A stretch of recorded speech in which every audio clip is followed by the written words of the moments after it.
Sebab Tuhan itu baik, bahwasanya untuk selamanya. Kasih setia Tuhan tidak pernah berkesudahan dalam hidup kami. Terima kasih Tuhan Yesus. Terima kasih Bapa.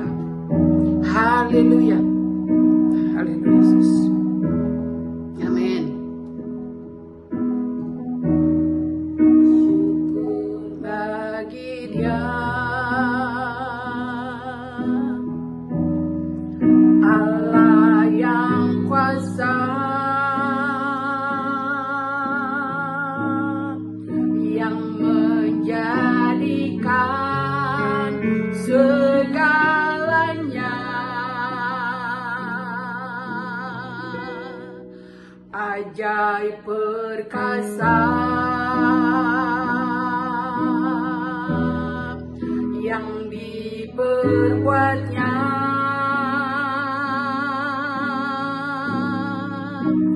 di hadapan segala bangsa.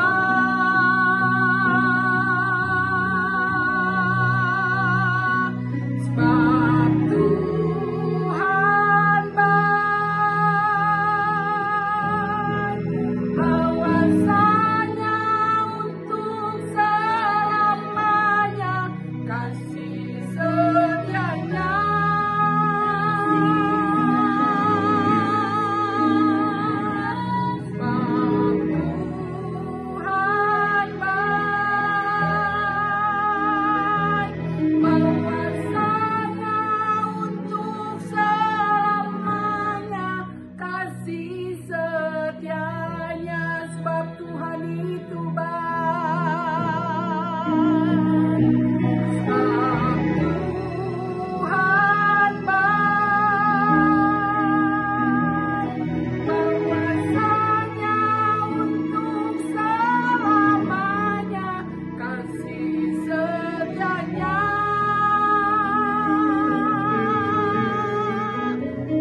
selamanya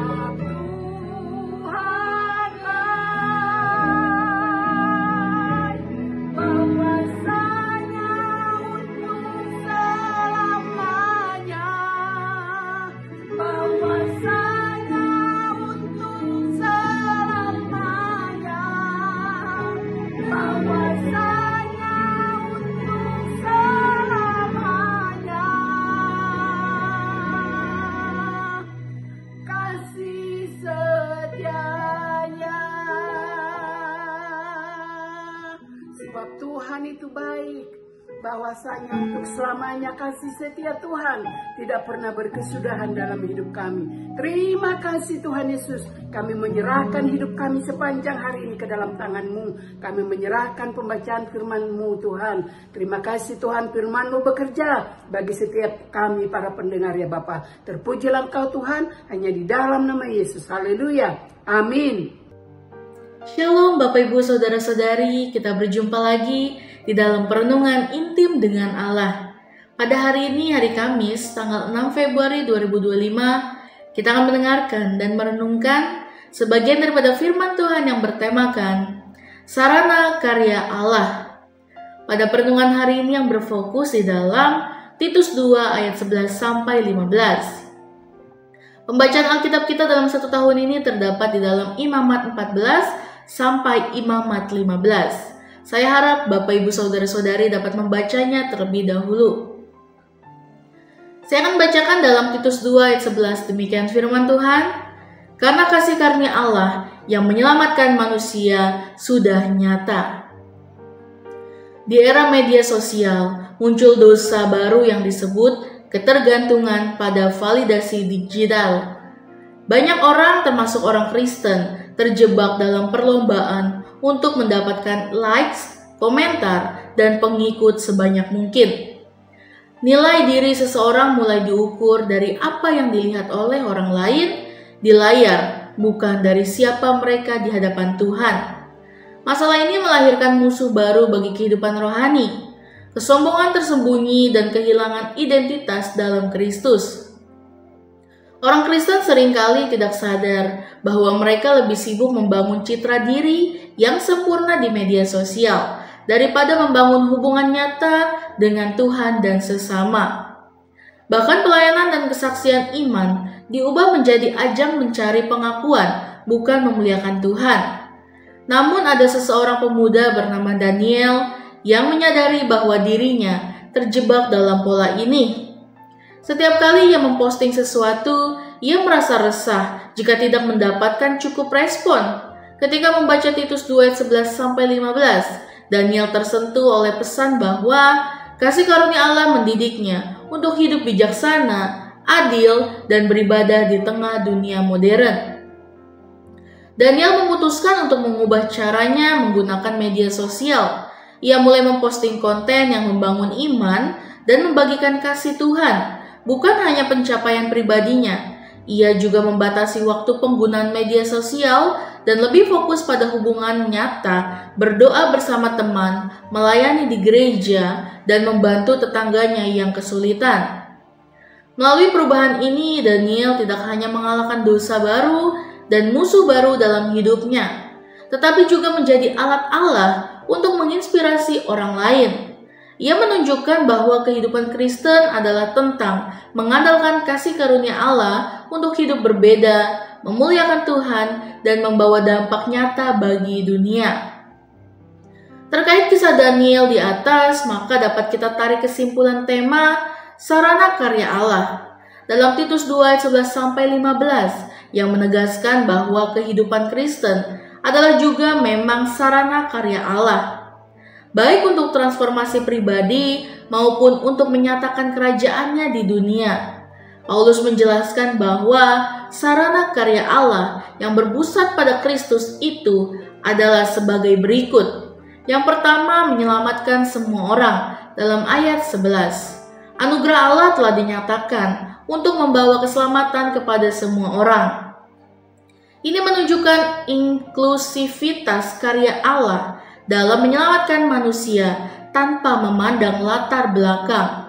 Bapak, Ibu, Saudara-saudari juga dapat melihatnya dalam Yohanes 3 ayat 16. Lalu yang kedua, melatih hidup kudus dalam ayat 12.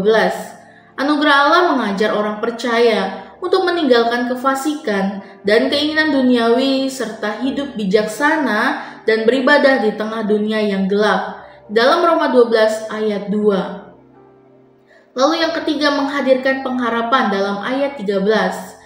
Hidup Kristen diarahkan pada pengharapan akan kedatangan kembali Kristus yang akan membawa penggenapan janji-janji Allah. Dalam 1 Tesalonika 4 ayat 16-17.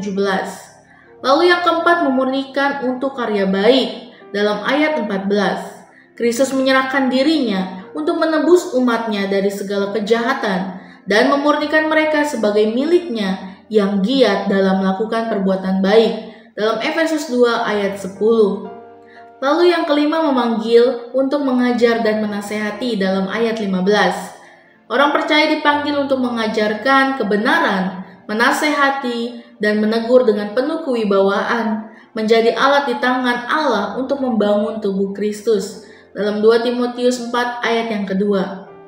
Hal-hal penting yang dapat dipelajari dari kitab Titus 2 ayat 11-15 yakni yang pertama, anugerah Allah adalah dasar kehidupan Kristen.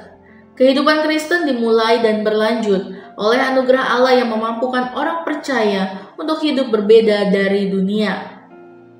Lalu yang kedua, perjuangan melawan dosa dan musuh baru. Kehidupan Kristen adalah proses terus-menerus menghadapi dosa dan tantangan baru dengan kekuatan dari Allah. Lalu yang ketiga, pengharapan akan kedatangan Kristus. Fokus pada kedatangan Kristus memberikan motivasi untuk hidup dengan iman dan kesetiaan di tengah tantangan. Lalu terakhir yang keempat, kehidupan nyata sebagai sarana karya Allah. Kehidupan orang percaya adalah bukti nyata dari transformasi oleh anugerah Allah dan menjadi alat untuk menyatakan kebenarannya kepada dunia. Ayat penutup dalam 1 Korintus 15 ayat 58 mengatakan, "Karena itu, saudara-saudaraku yang kekasih, berdirilah teguh, jangan goyah, dan giatlah selalu dalam pekerjaan Tuhan. Sebab kamu tahu bahwa dalam persekutuan dengan Tuhan, jerih payahmu tidak sia-sia." Refleksi kita pada hari ini, marilah kita bertanya kepada diri kita sendiri. Apakah hidup kita mencerminkan karya Allah yang mengubahkan? Sebagai orang percaya kita dipanggil untuk menjadi sarana karya Allah, menghadirkan kerajaannya di tengah dunia, dalam pergumulan melawan dosa dan tantangan baru. Jangan lupa bahwa anugerahnya cukup untuk memampukan kita. Ingatlah bahwa di dalam Kristus tidak ada perjuangan yang sia-sia. Amin. Mari kita sama-sama berdoa. Bapa yang baik, terima kasih Tuhan Yesus. Biarlah firman ini meremati kehidupan kami Tuhan. Dan biarlah kami tahu Tuhan bahwa sarana karya Engkau itu adalah nyata bagi setiap kami Tuhan. Kehidupan kami itu tidak akan sia-sia bila kami hidup di tangan-Mu ya Bapa. Terima kasih Tuhan Yesus, biarlah kami sebagai orang percaya kita dipanggil untuk menjadi sarana karya Engkau bagi di sekeliling kami ya Bapa. Terima kasih Tuhan Yesus, biarlah firman ini menjadi rema bagi setiap kami. Dalam nama Tuhan Yesus, haleluya. Amin. Salam sejahtera bagi kita semua. Shalom.